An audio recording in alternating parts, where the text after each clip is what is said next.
Recording in progress.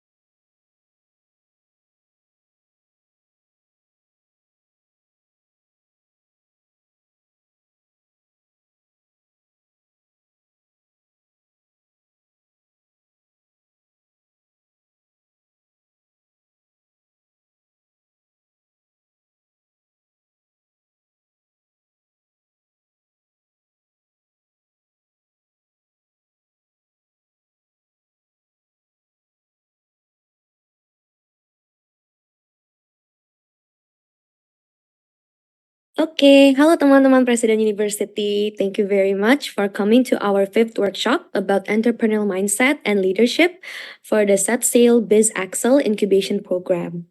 So before we start the first session of this workshop, I would like to introduce myself first. My name is Inessa and I'm from Indogen Capital, the implementing partner of this program.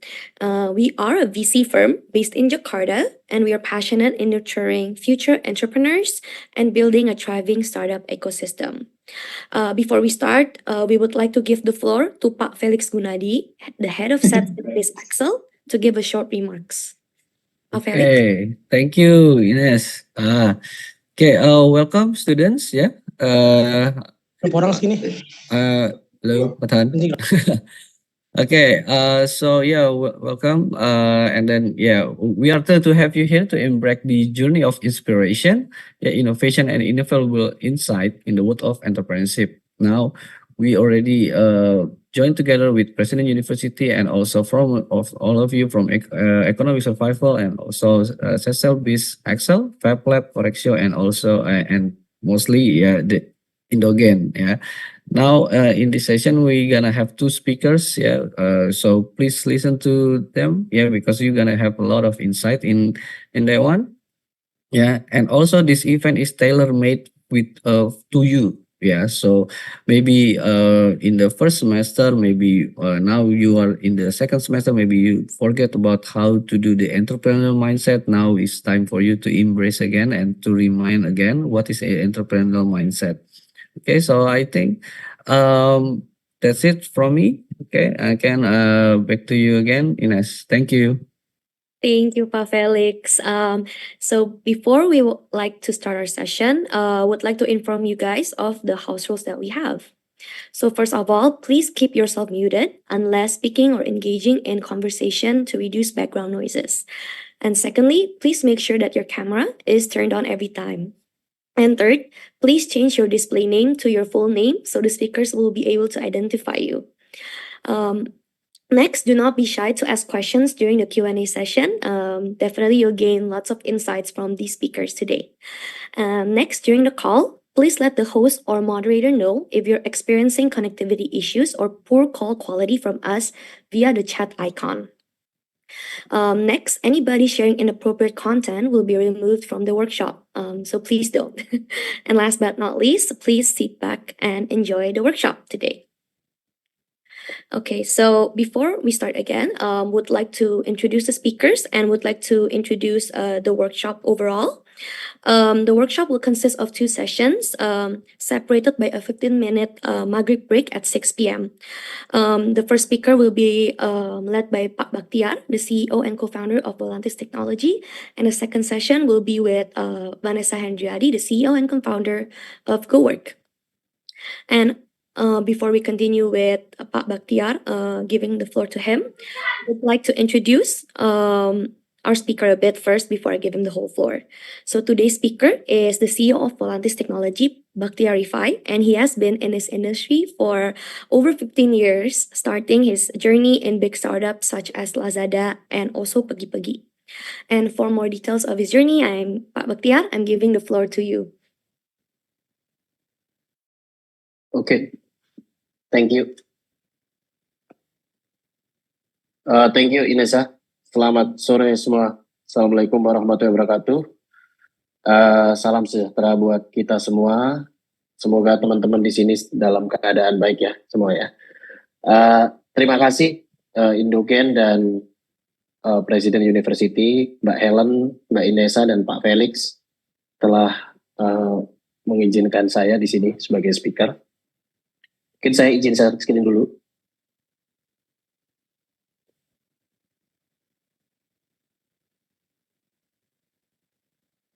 Oke.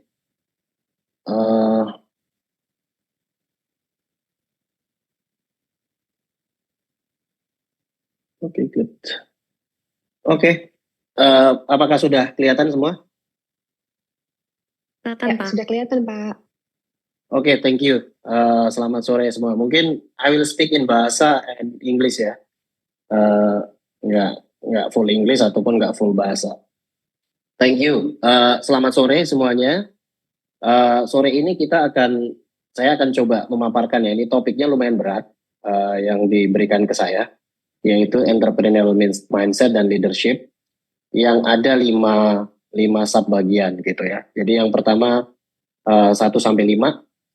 Semoga waktunya nyampe untuk 1 sampai 5 ini saya sampaikan semuanya.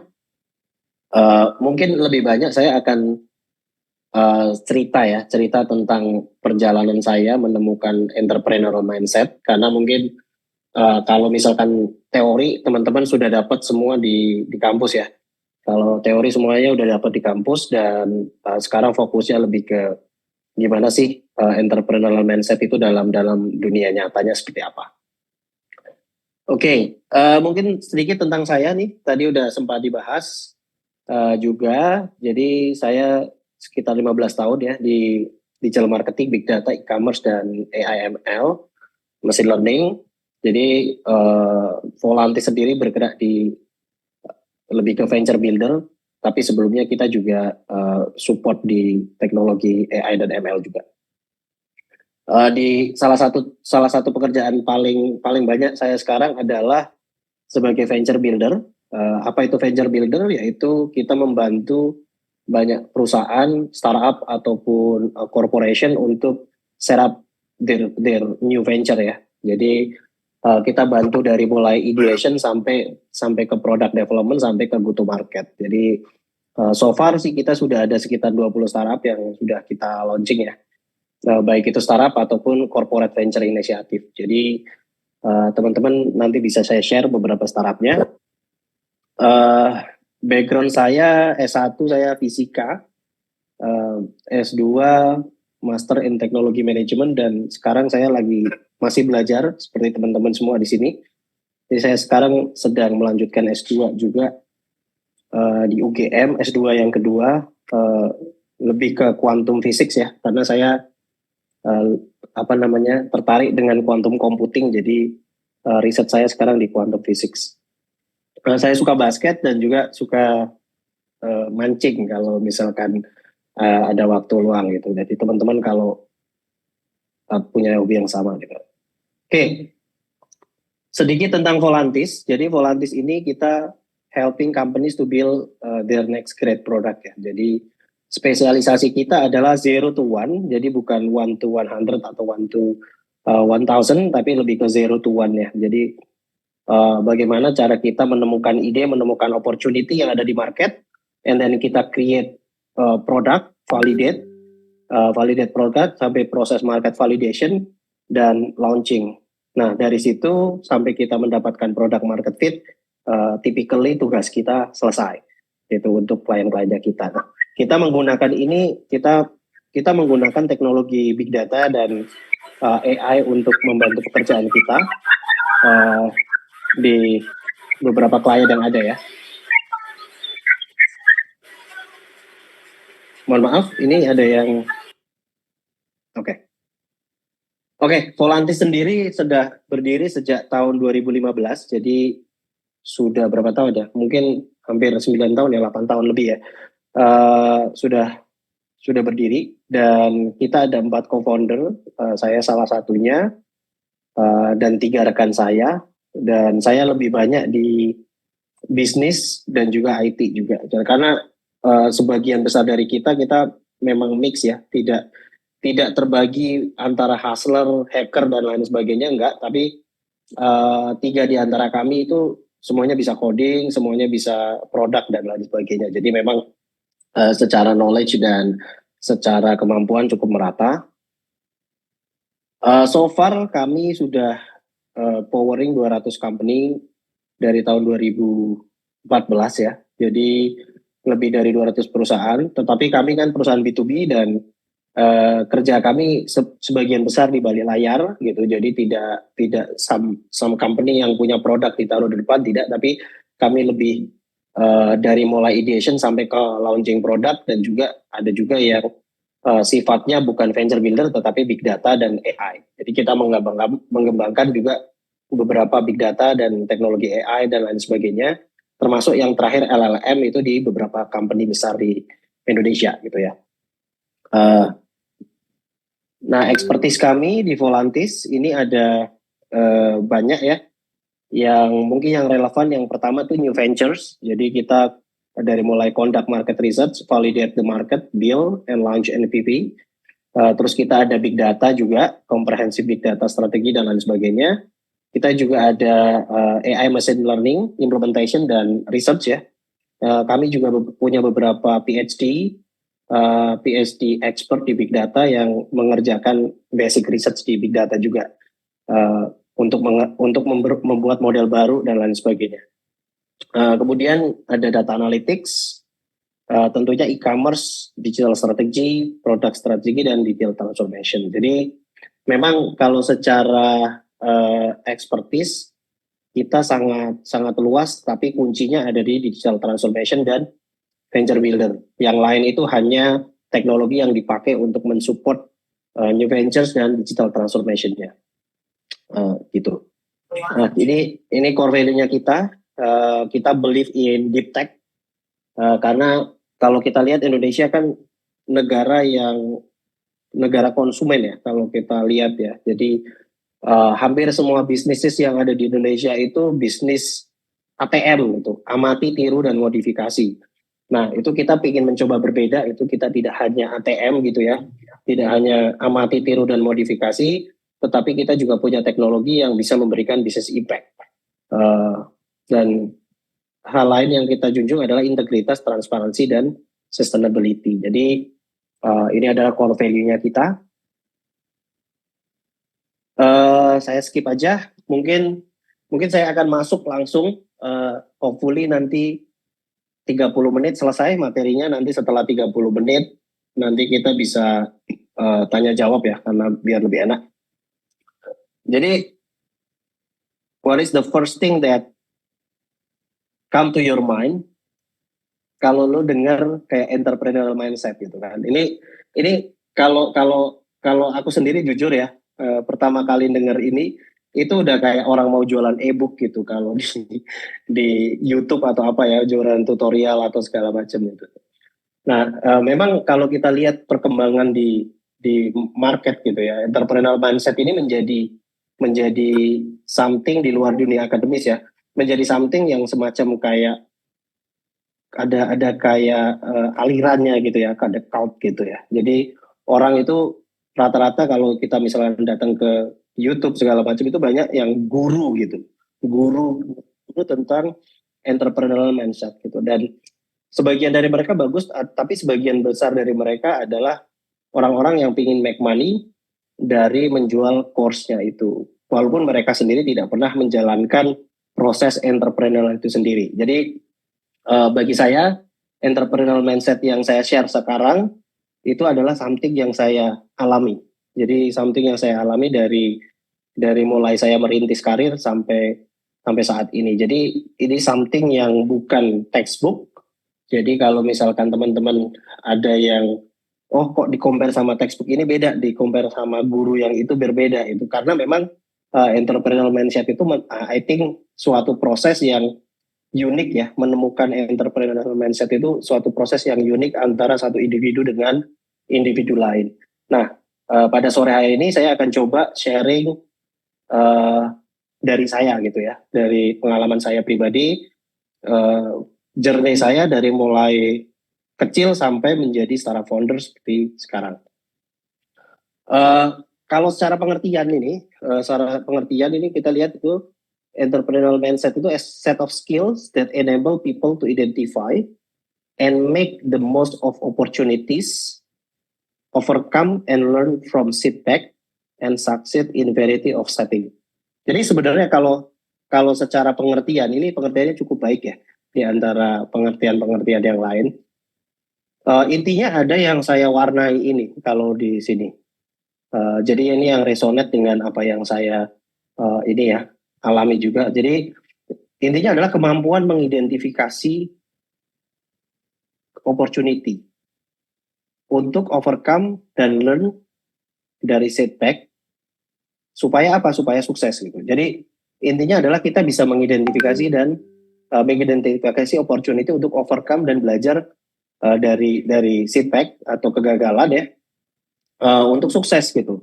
Nah, sukses di sini ini saya garis bawahi karena memang kalau kita lihat di sini doesn't mean anything.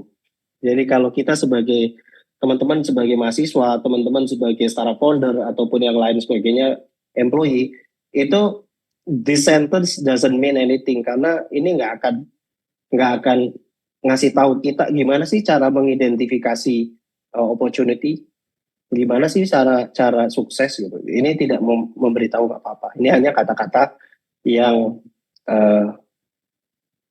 enak dibaca tapi tidak applicable. Nah, kalau misalkan kita mengikuti kata-kata tadi, bagaimana kita sukses menjadi seorang entrepreneur, itu saya jabarkan dari pengertian tadi ya, saya jabarkan menjadi 3 gitu ya. Jadi yang pertama adalah kita harus learn the skill. Jadi belajar skillnya, skill apa sih supaya kita sukses gitu ya. Nah yang kedua adalah setelah kita belajar kita bisa dong identifikasi opportunity, terus habis ketemu opportunity bisa dong kita menghadapi masalah dan lain sebagainya gitu ya. Terus kita praktekkan dengan niat dan usaha, tapi ternyata ini doesn't mean anything karena kita kayak nanti bingung gitu, skillnya apa nih, mulai dari mana, opportunity apa nih, kita harus mulai dari mana gitu. Jadi kalau kita membaca atau belajar itu tidak actionable di sini. Jadi learning the skillnya ya kita nggak tahu skill apa gitu. Nah mungkin saya akan cerita untuk menjelaskan tentang skill apanya gitu ya. Dari cerita ini nanti kita coba bareng-bareng tangkap kira-kira supaya kita punya entrepreneurial mindset itu kita harus gimana. Jadi ini cerita adalah cerita pribadi saya. Waktu itu sekitar tahun 2003 ya. Tahun 2003 sampai 2006 ya. Tahun 2003 sampai 2006 itu saya masih SMA waktu itu. Jadi mungkin itu udah berpuluh-puluh tahun ya, udah lama ya. 2003 sampai 2006 saya SMA. Nah, waktu itu merupakan milestone yang sangat penting bagi saya. Kenapa? Karena waktu itu pada pertama kalinya keluarga kami punya toilet. Jadi waktu itu keluarga kami punya toilet. Sebelumnya kami nggak punya toilet. Jadi kami tinggal di daerah Jawa Tengah, daerah Pantura gitu ya. Orang tua saya tidak lulus SD, dua-duanya buta huruf. Saya anak terakhir dari 6 bersaudara. 5 saudara-saudara saya semuanya kita bekerja di warung kecil di samping Jalan Pantura. Kalau sekarang Jalan Pantura itu kan 2 jalur ya, gede gitu. Nah kalau zaman dulu itu kecil, Jadi kami warung reot di pinggir situ dan kami tidak punya toilet. Jadi tahun-tahun itu pada saat saya SMA pertama kali kami bisa afford toilet jongkok. Jadi kami membangun toilet di belakang rumah, toilet jongkok di situ. Nah, bisa teman-teman bayangkan bahwa rumah saat itu di seputaran saya itu temboknya tidak dari tembok, tapi temboknya dari pagar. Kalau misalnya pagar kalian tahu adalah dari bambu, anyaman bambu. Tanahnya, bawahnya, lantainya itu dari tanah liat. Jadi kita tidak ada keramik, jangankan keramik, di plester pakai semen aja tidak, jadi pakai tanah liat. Jadi sangat biasa kami sekeluarga itu cacingan, itu sangat sangat sangat terbiasa itu. Nah, tahun-tahun segitu itu terjadi hal yang eh, mengubah semangat saya gitu ya untuk berusaha dan memperbaiki kehidupan dari kedua orang tua saya dan keluarga saya yang lain.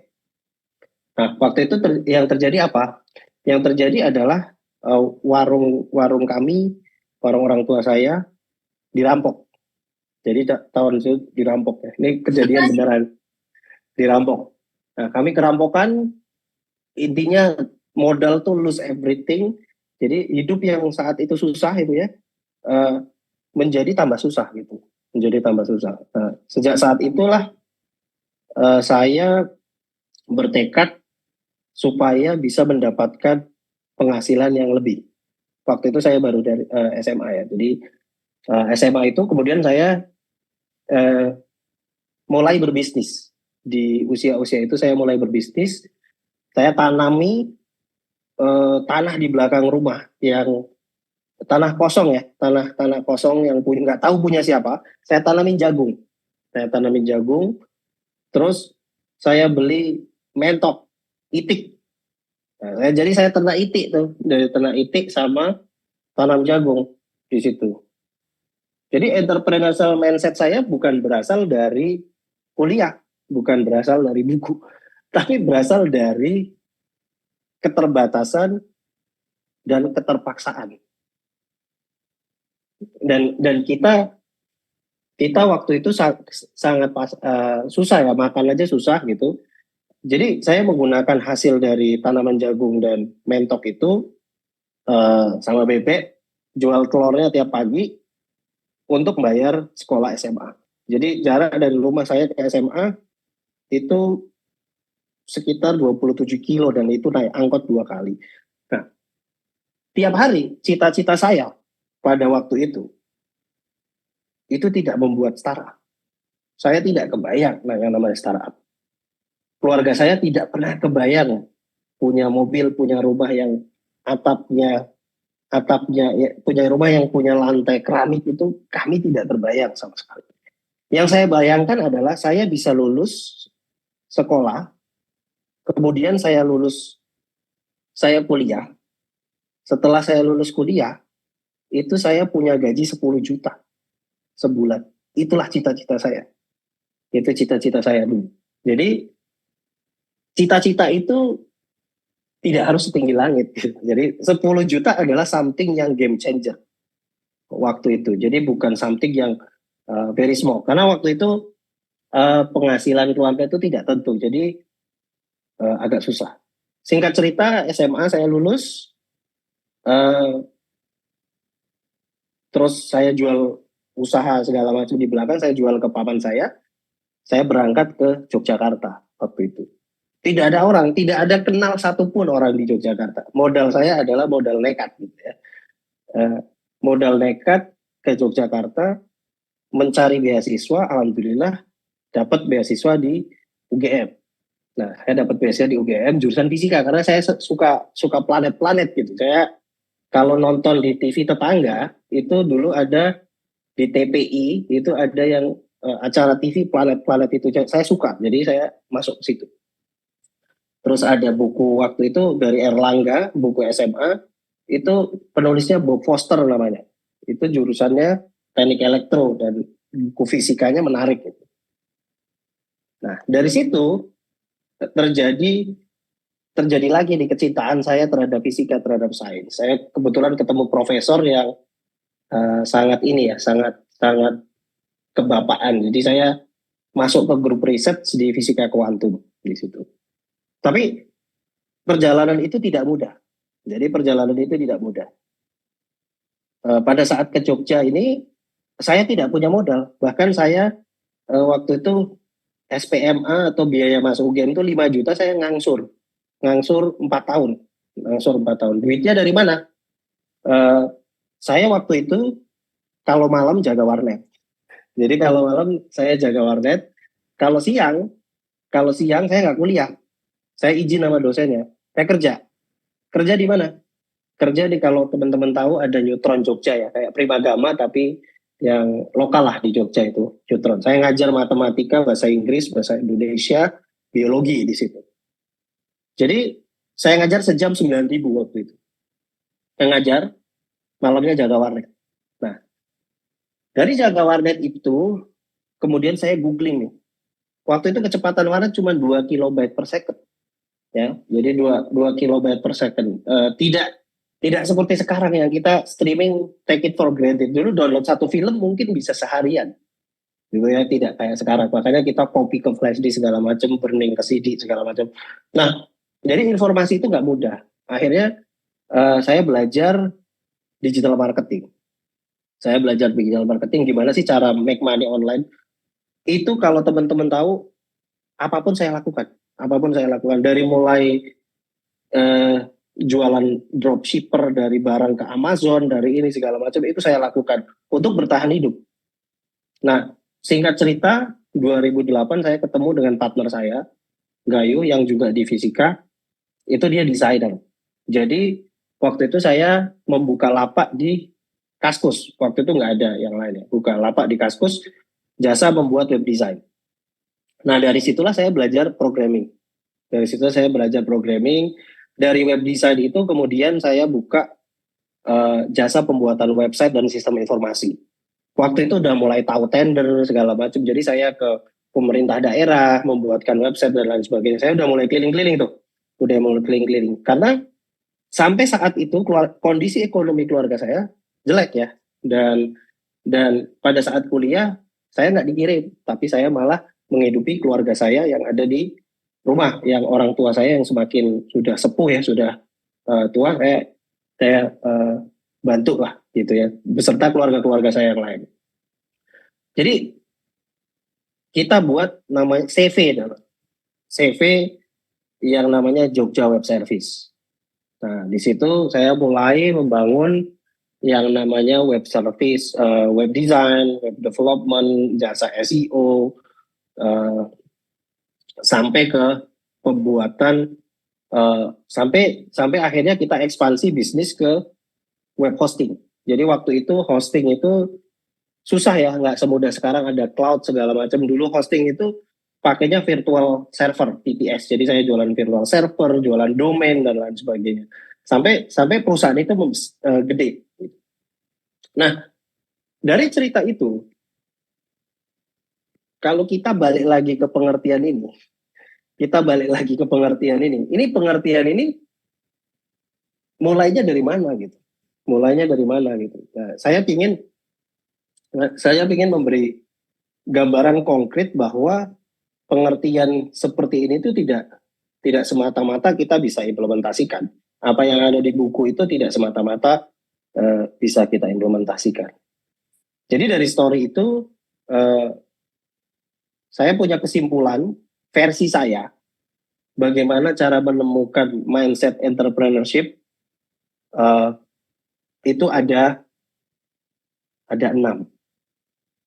Yang pertama adalah sukses itu sebuah perjalanan. Sukses is a journey.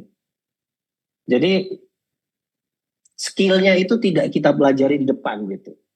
Jadi kesalahan majority orang mau jadi pengusaha adalah terlalu banyak belajar. Jadi pada saat saya mulai, saya itu hanya anak generasi pertama. Saya generasi pertama yang literate. Literally, saya generasi pertama yang literate karena kedua orang tua saya illiterate. Apakah pada saat saya datang itu saya punya entrepreneurship mindset, saya ngikut kursus siapa? Tidak. Itu datang, skill itu datang along the way, yang saya acquire along the way. Ini penting karena kadang-kadang kita takut memulai sesuatu gitu ya. Kita udah lulus S1, sudah pinter, sudah sekolah di Presiden University dan universitas yang lain gitu, dengan program entrepreneurship yang sudah sangat maju, tetapi dengan bekal itu semua pun kita takut gitu kadang-kadang gitu. Nah, makanya moral of the story-nya ya jangan takut gitu, karena Sukses itu journey. Ini yang perlu di garis bawahi. Nah, nomor 2 itu adalah opportunity itu nggak datang sendiri. Opportunity won't simply appear. Jadi kita mesti cari gitu loh. Kita mesti cari. Gitu. Hal yang pertama saya cari adalah opportunity yang saya bisa gitu. Fisik, kerjaan fisik. Saya waktu itu lumayan jago di matematika, kimia, dan lain sebagainya. Ya saya cari. Dibayar 9.000 untuk ngajar anak-anak SMA waktu itu. Saya cari. Dari situ saya jaga warnet. Saya cari. Cara cari duit online itu seperti apa sih? Jualan di Kaskus. Saya lakukan. Jadi opportunity itu saya cari terus. Dan along the way, dari 1.000 kegagalan yang saya lakukan, adalah 1-2 yang menghasilkan uang. 1-2 juta, 3 juta, 4 juta, sampai puluhan juta per bulan. Waktu itu, waktu mahasiswa. 1-2 juta sampai puluhan juta. Nah, itu opportunity itu tidak datang ketika kita diam duduk di depan meja atau baca buku. Tapi ketika kita melakukan sesuatunya dan kita langsung memvalidasi ya. Kalau bahasa kerennya kan sekarang namanya market validation ya. Nah, itu memang benar. Kita mesti ngevalidasi dulu. Jadi kita jangan wait too long. Karena the devil is always in the details. Ya, jadi the devil is always in the details. Kita nggak bisa. Kita mungkin tahu lah secara garis besar kita mau ngapain. Tapi kalau kita tidak melakukan, we won't move anywhere gitu dari situ. Oke? Nah, ini adalah layer pertama. Layer pertama moral of the story-nya. Layer keduanya adalah segala sesuatunya itu kembali ke apa yang kita suka gitu ya. Something yang you enjoy doing gitu. Jadi kalau misalkan dulu saya suka ngajar dan dulu saya suka depan komputer lama betah, jadi tidak ada masalah. Saya kerja di depan komputer lama. Nah, ini penting juga. Kalau kita tidak bisa mengidentifikasi apa yang kita suka, itu kita pasti akan nyerah di tengah jalan. Nah, sometimes kita harus coba semua dulu. Sometimes kita harus open minded, kita coba semua dulu. Kita coba ngajar, kita coba macam-macam. Baru nanti kita ketemu, oh ini yang lebih klik ke gue nih daripada yang lain nih. Karena yang lain-lain ini ya nggak menarik gitu bagi gue gitu ya. Nah, ini penting karena entrepreneur journey itu bukan sesuatu yang singkat, bukan sesuatu kita bikin pitch deck, kita dapat seed funding, series A, series B, exit, IPO, and then kita retired di Bahama sana atau retired di mana gitu.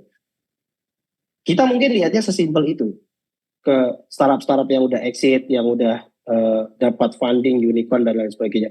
Tetapi sebenarnya deep down di dalamnya itu susah. Pasti ada obstacle yang membuat kita itu di titik darah penghabisan. Pasti ada titik itu, pasti ada. Jarang sekali startup yang nggak punya titik itu. Ataupun usaha yang lain ya, tidak hanya startup.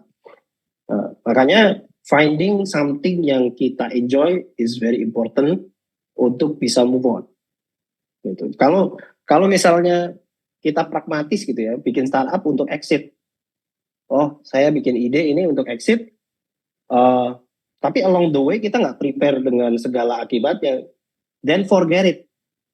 Lo bakalan nyerah di tengah jalan. Forget it. Oke? Selanjutnya adalah the more you seek, the more you learn. And the more opportunity you discover. Nah, ini kalau teman-teman tahu game strategi zaman dulu, itu kalau kita jalan, mapnya yang hitam. Jadi kelihatan gitu.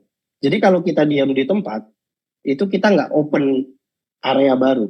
Nah, hidup juga sama. Mindset kita juga sama. Jadi kita mesti jalan aja dulu. Nah, along the way nanti kita akan membuka opportunity baru dan juga akan kita learning something new juga di situ. Jadi the more you seek, the more you learn, and the more opportunity you discover. Nih. Selanjutnya adalah the key is to connect the dot ya. Jadi ini 1, 2, 3, 4. 1, 2 ini adalah foundation. 3, 4 ini adalah middle-nya. Nah, yang nomor 5 ini adalah kunci untuk scale. Kunci untuk scale. Penting dong, ini kita misalkan udah discover bisnis yang 1 bulan menghasilkan 10 juta. Dari 10 juta itu semuanya manual. Gimana 10 juta jadi 100 juta? Gimana 100 juta jadi 1M? Gimana 1M jadi 10M? 10M gimana jadi 100M? Nah, how to 10x itu adalah connecting the dot di sini. Jadi semua pengalaman-pengalaman yang ada di sini, kita connecting the dot. And then offer something yang bisa scale. Ini adalah proses scale kalau menurut versi saya. Nah, nomor 6 ini, mohon maaf, nomor 6 adalah something yang mengingatkan kita untuk segera mulai. Kenapa? Karena kita kadang malu gitu. Pertama kali mulai itu produk kita belum bagus, kitanya belum punya pengalaman. Tapi we always start from somewhere gitu. Nggak langsung, semua orang sukses itu nggak langsung sukses gitu loh. Kita semuanya pernah berada di bangku pendidikan, kita pernah gagal gitu. Jadi ya ingat aja bahwa kegagalan kita itu nobody will remember gitu loh. Tapi sekalinya kita berhasil, kita bakalan dapat benefitnya. Jadi jangan terlalu perfeksionis. Jadi kalau kita sudah suka bidangnya, ya kita bisa embrace the process and then celebrate the progress ya along the way ya gitu. Jadi ini adalah moral of the story dari cerita saya. Dan pada saat saya berada di sini di connect the dot, yang saya pikirkan adalah gimana saya bisa memutuskan rantai kemiskinan di keluarga saya. Jadi misalkan I earn segini, gimana caranya keluarga inti ini bisa naik kelas gitu. Tidak hanya di situ gitu. Tapi doing something yang I love gitu, which is gabungan antara sains, teknologi, dan marketing gitu. Makanya saya ambil waktu itu di tahun 2013 saya belajar machine learning dan AI waktu itu. Self-taught. Belajar ikut kursusnya MIT yang di YouTube gratisan itu, belajar sendiri self-taught. Sampai sekarang akhirnya bisa mendirikan Volantis. Jadi moral of the story-nya adalah jangan lupa bahwa sukses itu perjalanan ya. Jadi lo nggak bisa planning di awal gitu ya. Lo nggak bisa planning gue sukses gue seperti ini nggak bisa. Ya lo mulai aja gitu. Skillnya apa lo bakalan ketemu lah. Pokoknya sepanjang jalan itu kalau lo nggak tahu, ya itu berarti skill yang lo butuh jalankan. Contoh lain adalah pada saat saya tahun 2015 saya mendapatkan pre-seed funding di perusahaan saya. Waktu itu saya teknologi oke, marketing oke, udah pede lah, udah pede gitu, udah biasa udah biasa relationship with people segala macam, udah pernah jadi GM di perusahaan multinasional. Jadi waktu itu udah lumayan pede. Tetapi pada saat pre-seed yang disodorin ke saya adalah dokumen setebal ini, itu term sheet sama shareholder agreement. Wah, itu setengah mati. Ini nggak apa? Ini apa nih? Ini dokumen apa nih? Nggak tahu. Jadi saya disodorin sama investor pre-seed saya, dokumen tebal, mereka pakai lawyer, yang saya harus tanda tangan. Tapi saya nggak ngerti ini isinya apa. Ya udah, berarti kita earn skill along the way. Saya belajar. Saya tanya ke teman-teman yang ada di visi, saya tanya ke teman-teman yang ada di akselerator, ini tuh apa sih? Ini tuh maksudnya apa sih kata-kata ini? Ini tuh maksudnya apa? Nah, jadi memang kalau kita menunggu pinter dulu, ya kita nggak akan stuck gitu. Buktinya waktu itu saya nggak ngerti tentang term sheet dan lain sebagainya, investor tetap invest gitu. Yang dilihat adalah ability founder untuk adapt, bukan kemampuan atau kemampuan founder untuk mengerti segala hal. Jadi adaptability itu penting gitu. Itu contoh lain. Oke. Jadi dari itu semua ya, dari ini semua summary-nya kira-kira seperti ini. Untuk mencapai entrepreneurial mindset, itu yang perlu kita lakukan adalah 5 hal ini. Ini mungkin terlihat superficial, terlihat ya itu semua orang tahu. Tapi ini yang saya lakukan. Can do attitude atau foolish aja. Jadi pokoknya kita jalan dulu. Positif aja. Positif pasti ketemu jalannya. Kita jalanin dulu. And then learn from mistake.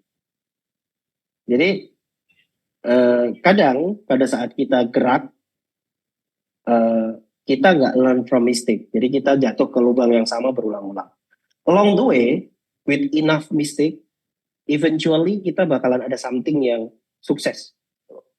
Nah, itu yang menurut saya entrepreneurial mindset. Jadi bukan masalah teman-teman di sini itu belajar manajemen, bukan masalah teman-teman di sini ngerti ekonometrika, bukan masalah teman-teman di sini ngerti ngitung valuasi seperti apa.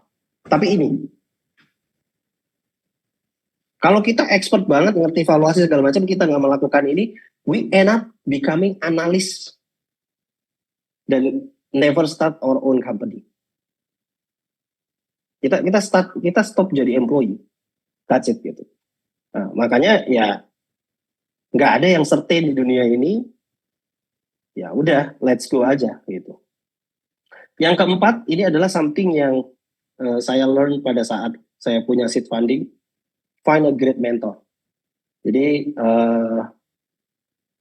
saya termasuk beruntung karena pada saat saya start startup, saya punya beberapa mantan bos, beberapa teman yang saya reach out directly, yang sudah ada divisi dan di industri itu yang mau mengajari saya.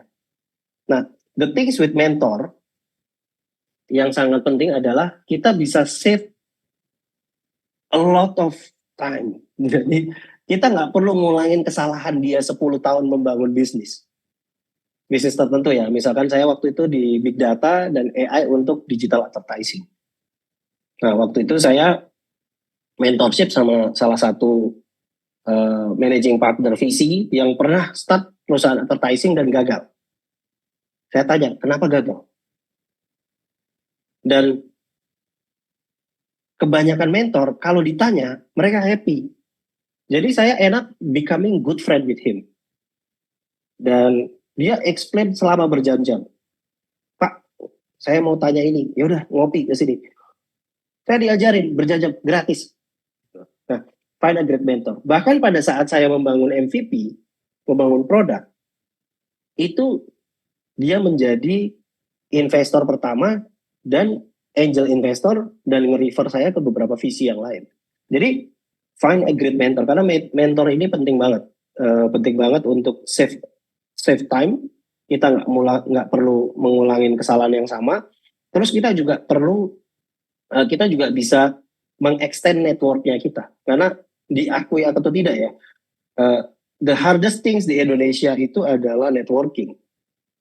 Kalau orang kayak saya yang datang dari kota kecil di Jawa Tengah, bukan anak siapa-siapa, datang ke Jakarta waktu itu misalkan, datang ke Jakarta, paling saya jadi karyawan atau jadi buruh. That's it. Susah, nggak bisa. Nah, kalau sekarang teman-teman Presiden University is a very good university dengan program entrepreneurship, mengundang visi seperti ini, manfaatkan itu dengan baik untuk networking. Nggak usah malu, karena kita semua pernah berada di posisi itu gitu loh. Jadi mentor-mentor yang di sini dari Indogen, dari Setsail, dari macam-macam itu pernah berada di posisi yang di bawah gitu. Jadi they will with open hand gitu bakalan bantu kita Dan mentor ini bakal kemana-mana. Ini penting ya, penting untuk great mentor. Networking. Ini disertai dengan niat dan usaha. Setidaknya dari sini kita tahu where to go-nya.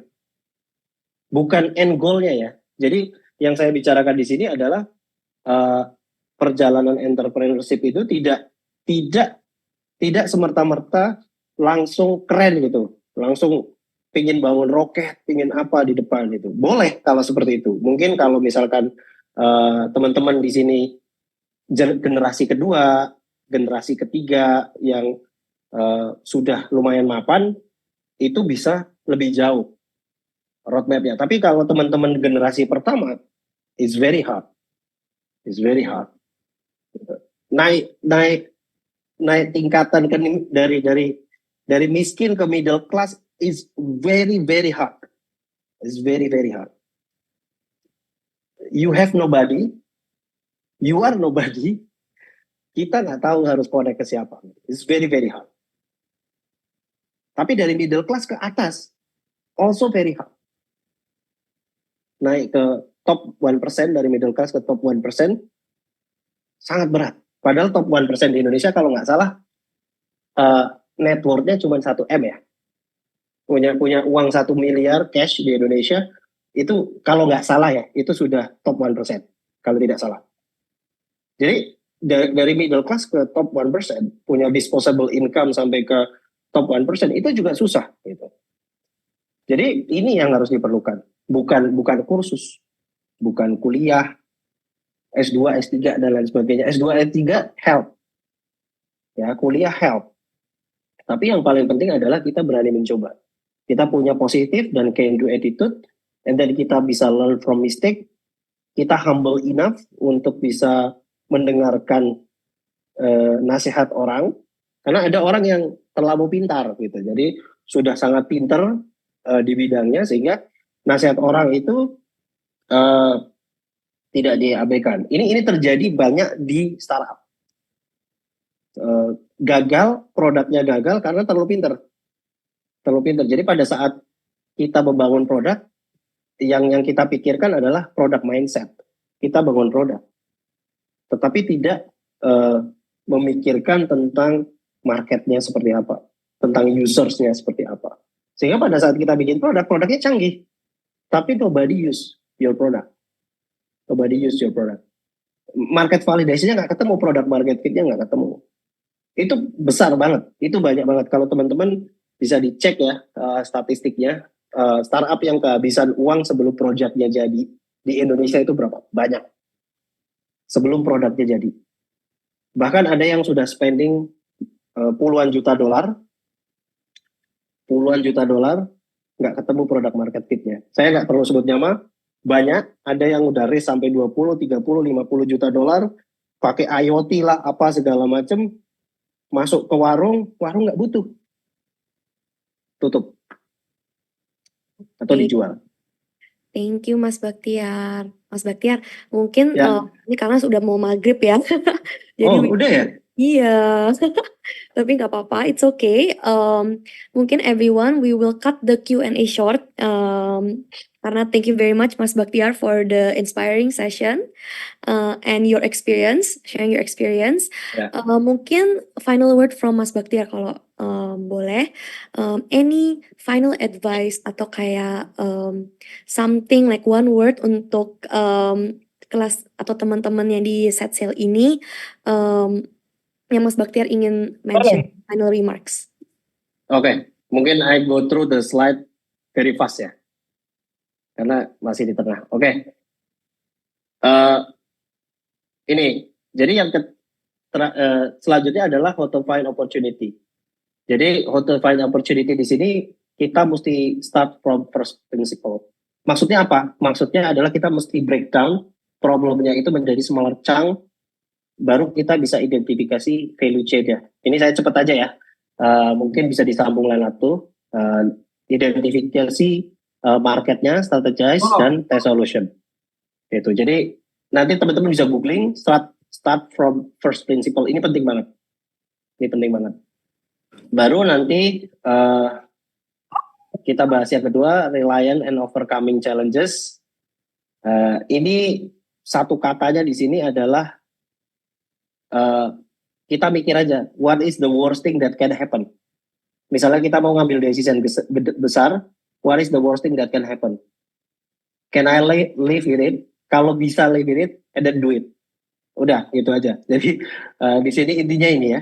Jadi akibat terberat kalau gagal tuh apa?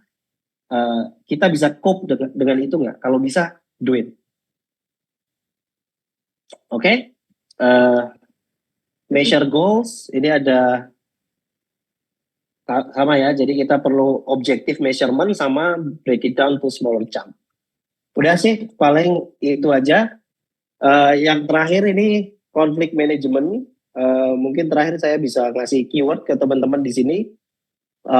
Cari tentang game teori yang learn from the Cold War. Itu bagaimana cara kita menangkan negosiasi dan menangani konflik dengan game teori. Ini sangat applicable. Keywordnya adalah being nice. Being nice ya. Dan ngasih forgiveness itu adalah hal yang paling utama.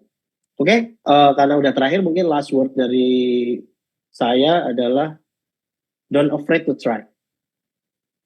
Thank you. Nice, thank you so much, Mas Baktiar, for the insightful session. Unfortunately, we would need to end it here. Ini dikarenakan kita udah mau maghrib break ya, karena teman-teman pasti ada yang perlu break untuk maghrib. Everyone would like to give you guys a heads up bahwa, bentar, ya aku share screen. Kapan ya? Okay. We will be back for the next session at 6:15 p.m. Please stay tuned karena nanti juga akan ada link absensi setelah break. Lalu juga nanti kita akan move on to the next session by Vanessa, which is the CEO and co-founder of GoWork. So thank you everyone for your time. Thank you juga, please give round of applause to Pak Baktiar for giving his time and sharing his experiences for the students. Thank you. Kalau sampai perlu apa-apa bisa kontak langsung ya Pak ya, kali di LinkedIn gitu kali ya. Ya boleh. Yeah. Nanti slide-nya saya share ke Mbak Nesa aja ya. Yeah, of course. Nanti bisa kita share ke teman-teman juga. Jadi feel free to contact Pak Baktiar. He's very friendly. So thank you very much, and everyone, please come back at 6:15 p.m. ya for the next session. Thank you everyone.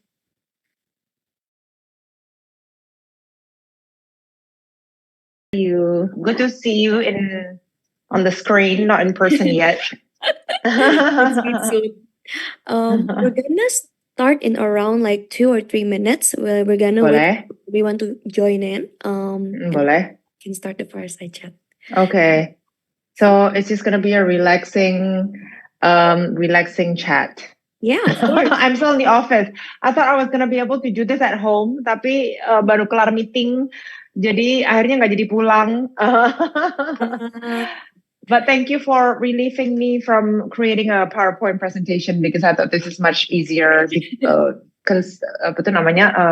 Considering the talk is a lot more personal, jadi lebih enakan begini. Yeah, and sharing your experiences with the students juga gonna give them so much insights yang will help them in their career juga gitu.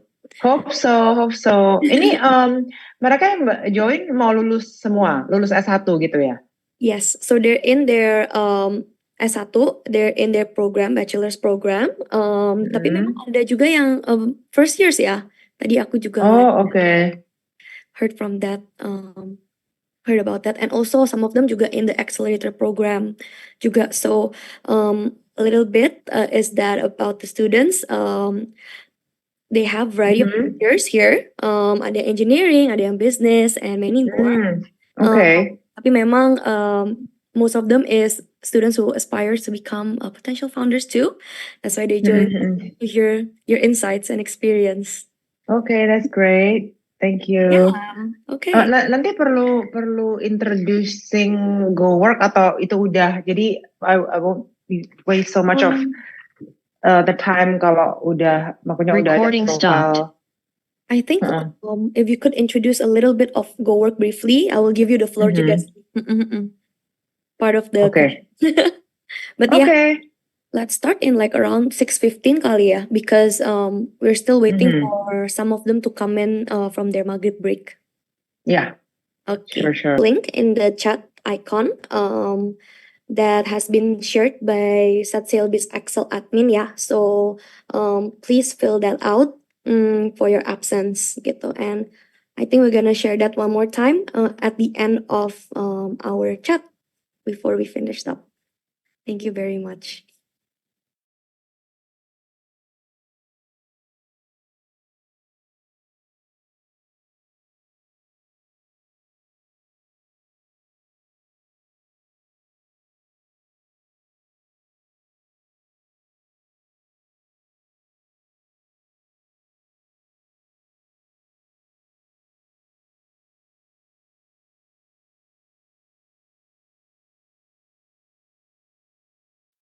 Okay, because I know that you have precious time. Let us start, Vanessa, with the fireside chat. Okay. Okay, so Sounds good. okay, halo teman-teman, set sail. So right now we're gonna start the second session of the workshop about entrepreneurial mindset and leadership with GoWorks founder Vanessa Andriadi. So hi Vanessa, I guess a little bit Halo. introduction about Vanessa is the CEO and co-founder of GoWork, which is widely recognized as Indonesia's premier provider for flexible workspace solutions. And she has earned a bachelor's degree in chemical engineering and an MBA from a renowned university in the United States. Vanessa is currently also a dedicated startup mentor, an angel investor, and also a devoted mother to 2 boys. Wow, a lot ya. A lot of responsibilities. Banyak So, gado-gado. yeah, but inspiring though. So let us start the chat, Vanessa. I guess first of all, could we start a little bit about your journey as a founder, about GoWork juga, and the reason why you decide to embark on this entrepreneurial journey? Thank you, Inessa. Thank you juga teman-teman dari Set Sail for the opportunity for me to share here. I am always excited to meet aspiring entrepreneurs because I wish I had this experience before, that I would be able to learn from other entrepreneurs other than my parents gitu, karena itu penting banget gitu untuk teman-teman yang masih sekarang masih di university, masih banyak kesempatan untuk belajar gitu ya. Jadi ini thank you banget udah bisa dikasih kesempatan untuk ini gitu. So kalau ngomongin mengenai journey as a founder ya, jadi tadi kan waktu dikenalin udah disebut bahwa I'm still here. My background is chemical engineering. Jadi memang nggak ada hubungannya gitu sama yang aku kerjain sekarang. For some of you who have never heard of GoWork atau never been to GoWork, right now GoWork is the leading premium co-working and office space di Indonesia. I started the company 2016 when my second child, I only have 2 child, so my youngest child was 9 months old. Jadi waktu itu anak pertama masih 1,5 tahun, anak pertama udah 2 tahun, anak pertama masih 9 bulan gitu ya, anak kedua masih 9 bulan, terus udah kepingin balik kerja gitu ya kan.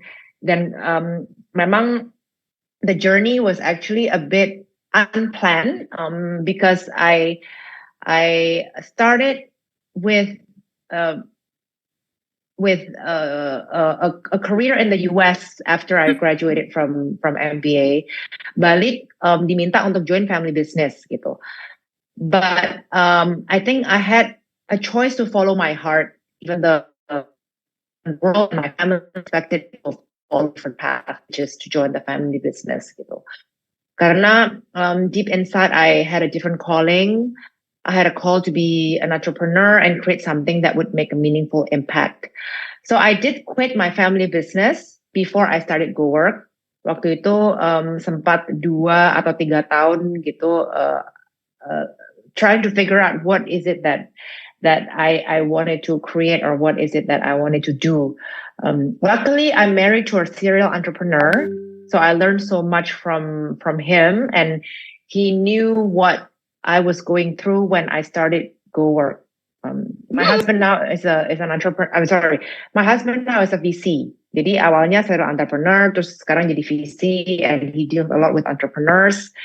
And so that was, I think, a very, very important part of me finding support system in my family to be able to help me to go through the journey.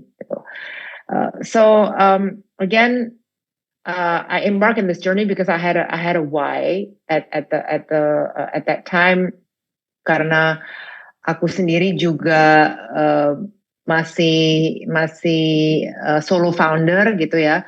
Waktu itu susah banget gitu untuk ngatur dari antara growing the business and the family.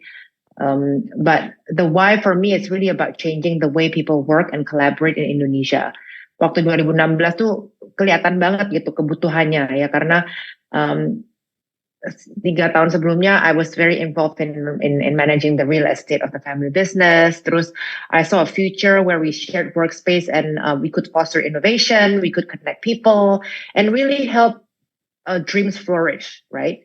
So that vision fueled my determination, and it continues to drive me every day. Okay, thank you very much, Vanessa. Very interesting journey that you have. I guess relating to your journey itself, after being an entrepreneur for quite a while, for a few years, what's your favorite and hardest part of being an entrepreneur? My best and worst moments gitu ya. Yes. Other the parts. Okay. Yang paling menyenangkan, I guess, yang memberikan arti gitu ya, the one that gives meaning is really about the opportunity for entrepreneurs to solve so many problems. Ya, kalau kita melihat banyaknya masalah gitu ya di Indonesia atau di dunia gitu, terus kita kayak bener-bener gatel untuk, aduh, kenapa ya nggak ada solusi seperti ini? Kenapa kok solusi yang ada tidak menyelesaikan masalah yang ada, atau itu masalah kita sendiri gitu.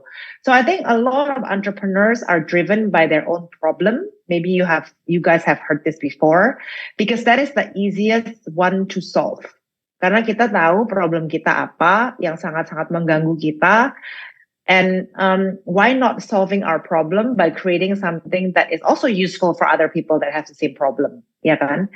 Jadi itu, I think my favorite part of being an entrepreneur is that gitu. Kita bisa fleksibel dan kita bisa memakai kesempatan untuk menyelesaikan masalah.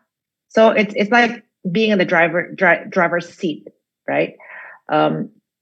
But I have to say, this is the bad news, ya teman-teman. I feel that entrepreneurs are also glorified too much kadang-kadang gitu ya. Kayaknya semua orang tuh harus jadi entrepreneur supaya kelihatannya keren gitu. Semua orang harus punya kartu nama yang tulisannya founder gitu. Semuanya harus kita dididik untuk menjadi C-level gitu, atau founder atau seorang entrepreneur. And to me, because I have done both ya. Jadi sebelum aku mulai bisnis Go Work ini, which is my first business that I started from scratch, I was also an employee gitu, ya kan? And I have to say that not everyone is meant to be an entrepreneur, right? We don't have to feel pressured to be an entrepreneur if we don't have that calling.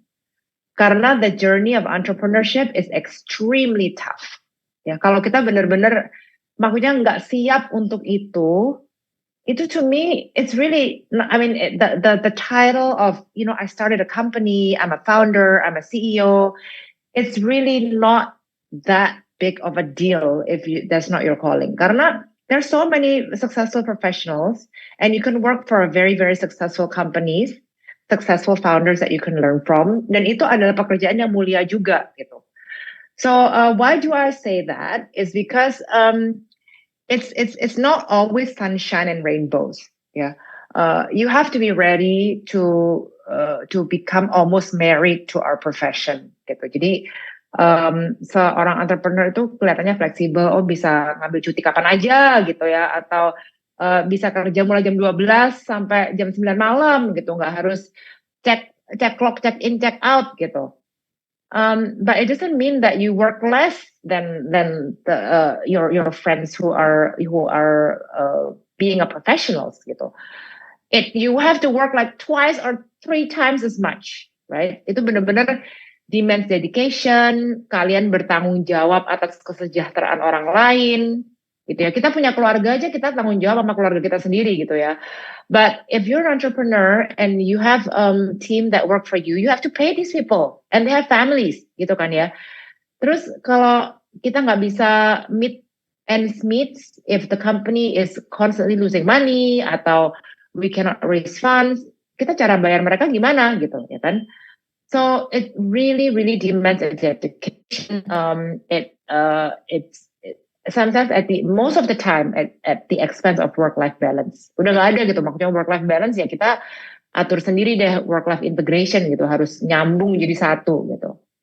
So of course dari teman-teman ada yang there are males and female audience here. I'm not saying that it's easier for males or harder for females, not necessarily. I just feel that ya itu panggilan aja sih gitu, dan kita harus tahu sebelum kita decide, okay, I want to do this gitu ya, aku mau mulai suatu bisnis atau aku mau menjadi seorang entrepreneur, itu kita benar-benar harus siap. Dan seorang founder itu bukan harus yang memulai bisnis dari nol. Kita kan bisa juga, oh aku mau tetap jadi profesional, tapi misalnya aku mau ngambil franchise gitu misalnya. I mean, you can do that too. I'm just saying that's the hard truth, right? I know that this is an entrepreneurship workshop and I should be able to encourage everybody here to be an entrepreneur, but unfortunately I don't want to do that because that's a lie.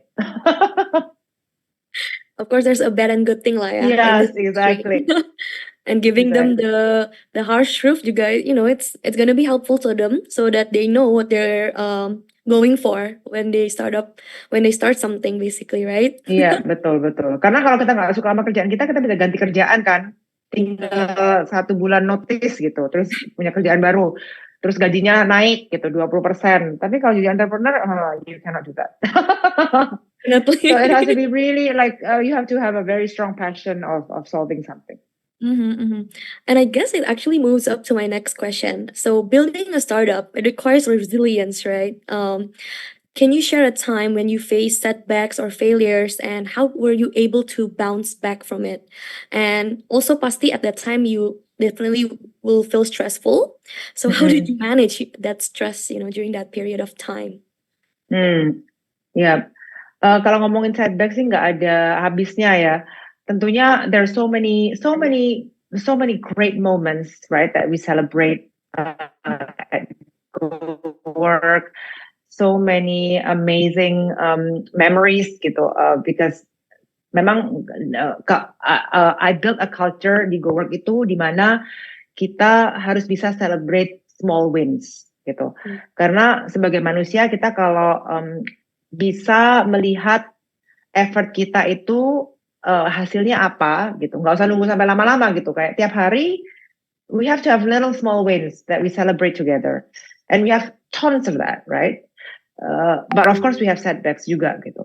Contoh yang paling besar sih tentunya COVID, pandemi, semua bisnis terpengaruh oleh COVID ya. Ada yang pengaruhnya positif banget ya kan, kayak all the e-commerce and all the grocery like platform makes so much money, right? All the e-learning platform makes so much money.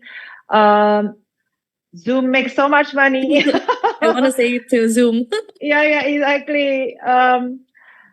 Tapi bisnis bisnis kita karena itu office space, tentunya yang terkena dampaknya langsung gitu, benar-benar heads on, kayak collision heads on gitu ya kan, karena apapun yang kita lakukan, usaha apapun yang kita lakukan tidak akan bisa berhasil kalau memang orang nggak boleh kerja gitu, orang nggak boleh keluar rumah. Gimana caranya kerja gitu kan ya?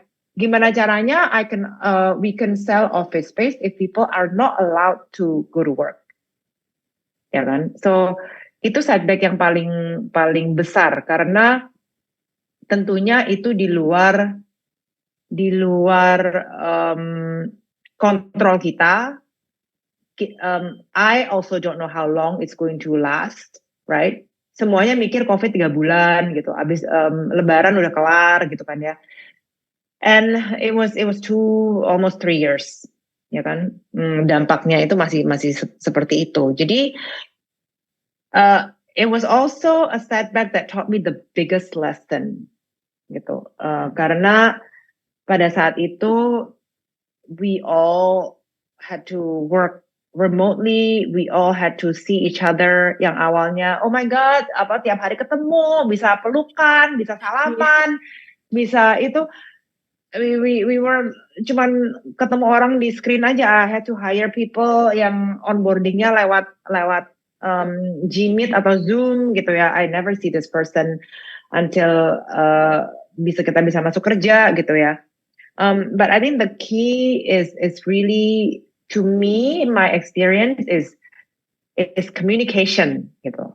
As cliche as that is, right? Communication solve everything. Really, well, in this case, yes, gitu.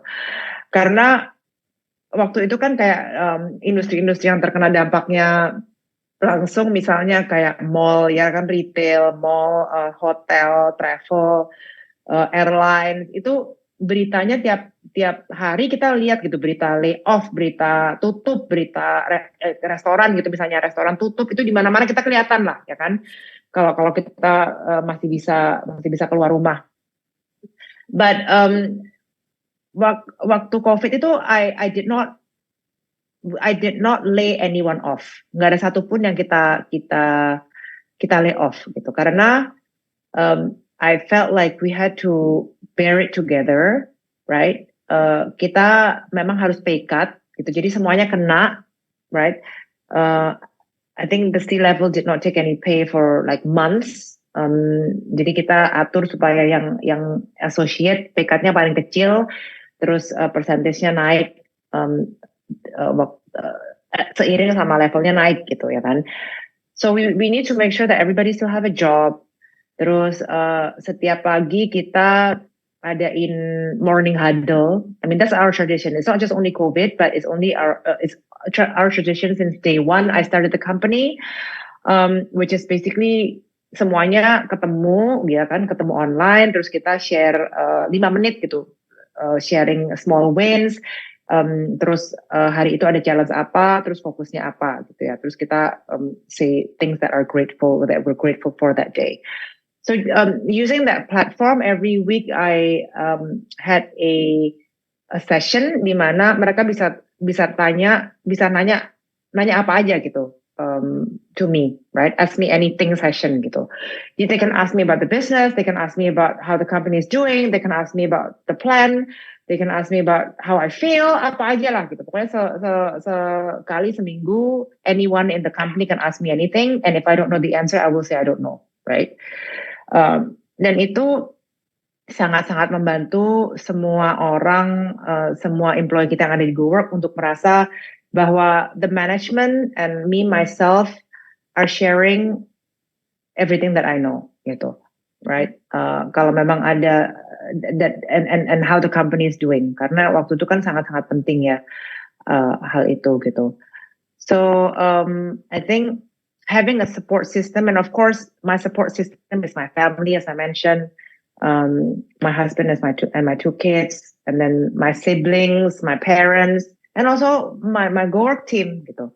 It's like my second family. Gimana caranya supaya kita tidak mengecewakan mereka, ya.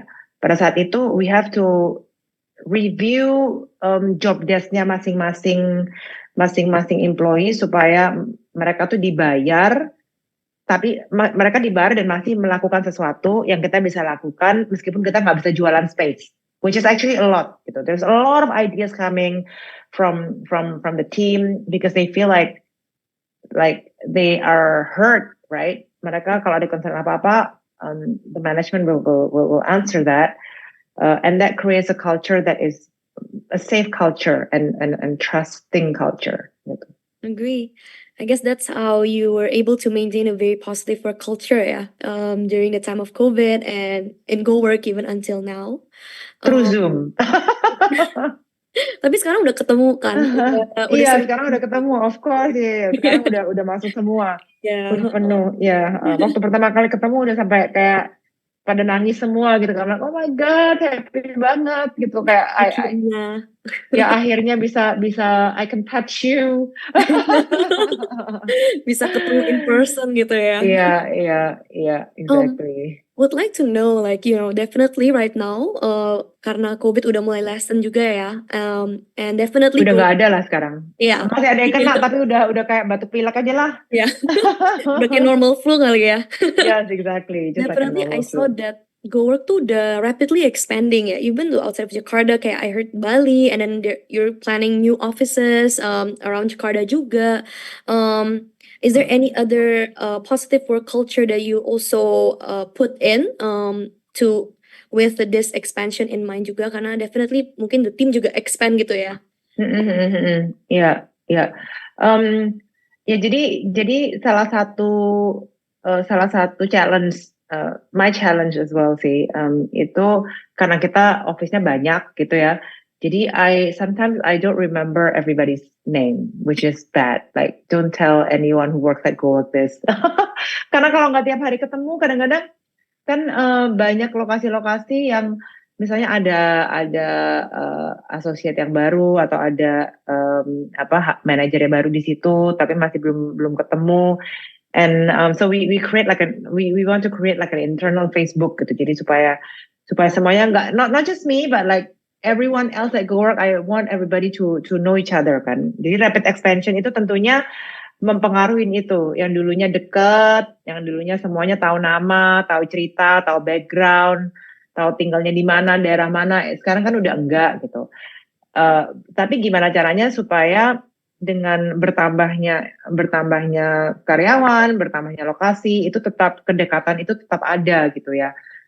So we what I do with the team, tentunya kalau management level we have a management catch up every month gitu, and I encourage everybody to have like to share a personal story.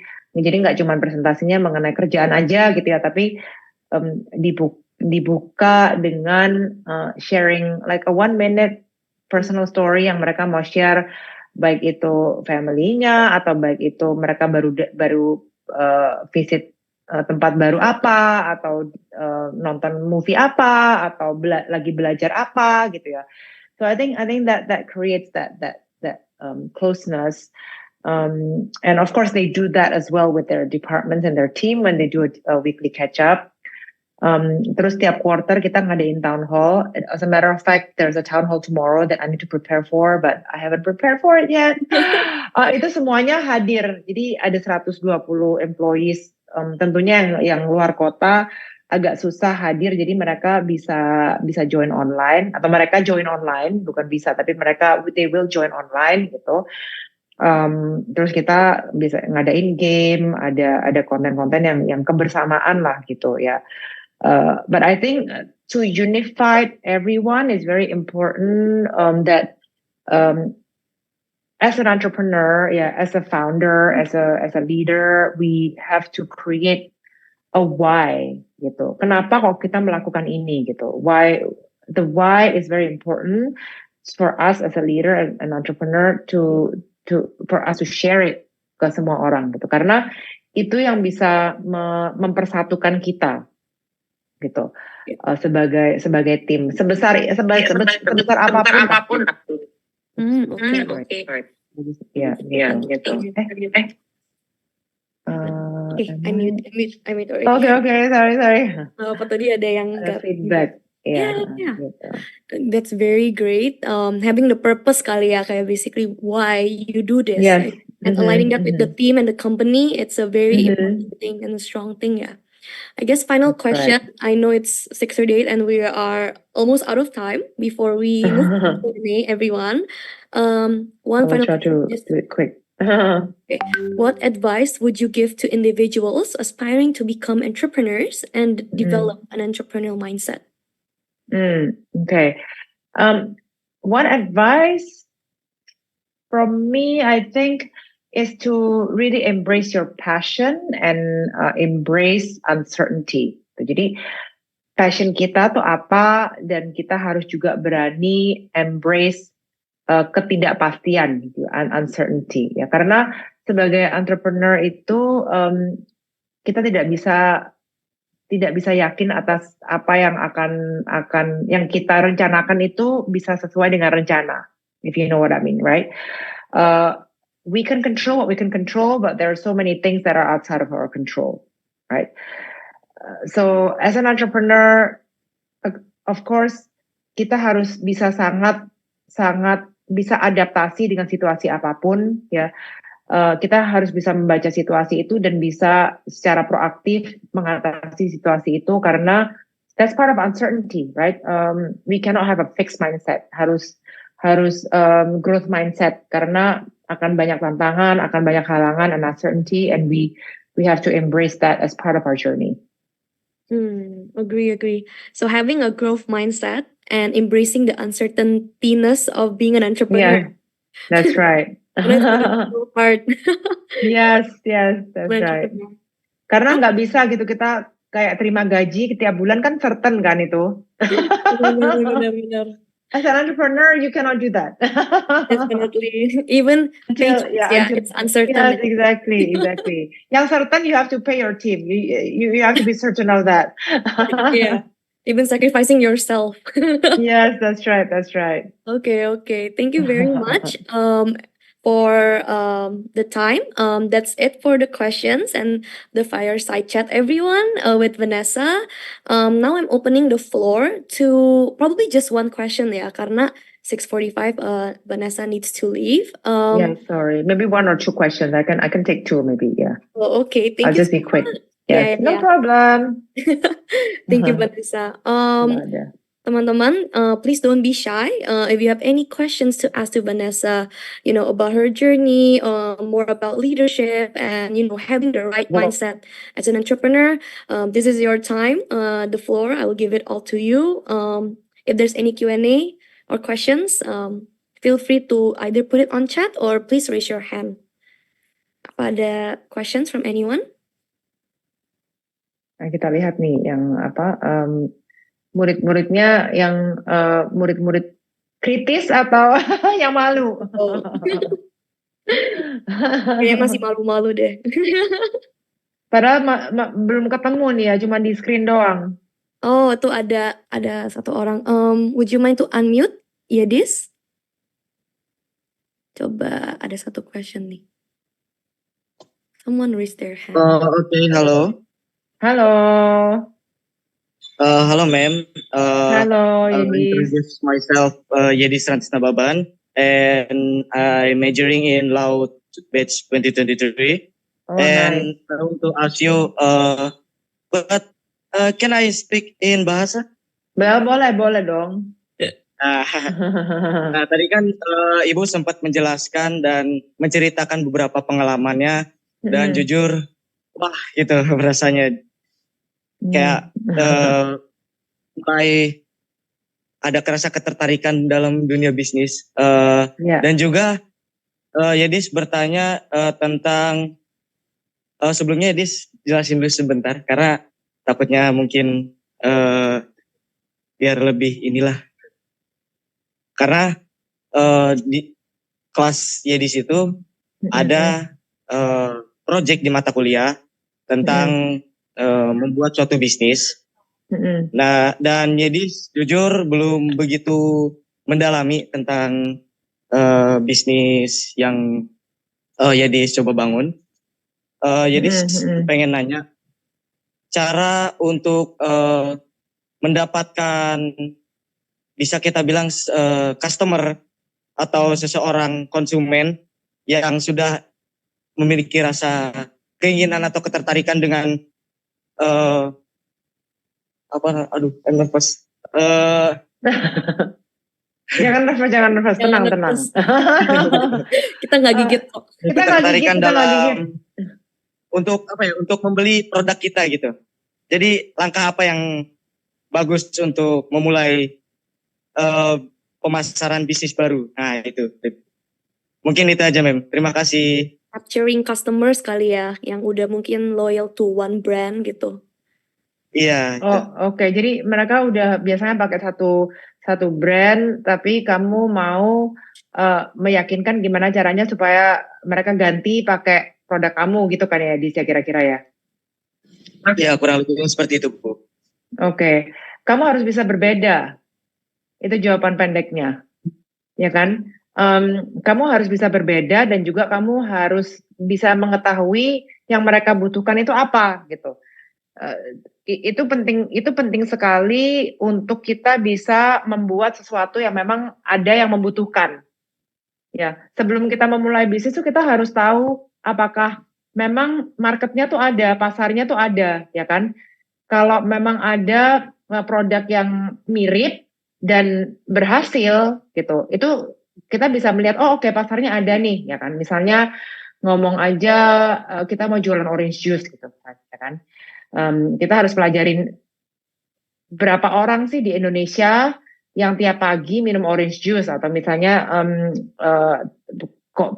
konsumsi orange juice di kota Jakarta lah. Itu kamu harus tahu caranya mengambil data itu bagaimana. Lalu kamu sekarang mau jualan orange juice brand cap baru gitu misalnya, ya kamu harus bisa membuat sesuatu yang berbeda, ya kan? Apakah dengan rasa yang berbeda, atau dengan harga yang berbeda, atau dengan packaging yang berbeda, itu banyak sekali gitu yang bisa kamu explore. Tapi kamu yang paling penting kamu harus mengerti yang mereka butuhkan itu apa supaya kamu bisa memberikan itu. Agree. Oke. Baik, Mem. Sudah jelas dan paham. Terima kasih, Mem. Yes. Yeah, this for the question. I know we're running out of time. Vanessa, are you down for one more or? Ya, satu lagi boleh kalau ada.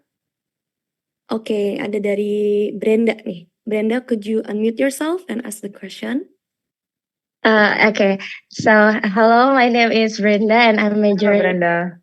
international relations. Hello, Vanessa. So I have this question. Probably it's basic question that you probably usually hear this question, but I'm just curious, like, what's the most important skill for someone to have if they want to be an entrepreneur? And is there any tips or maybe a suggestion for a platform for us to learn more or like upgrading our skill on that?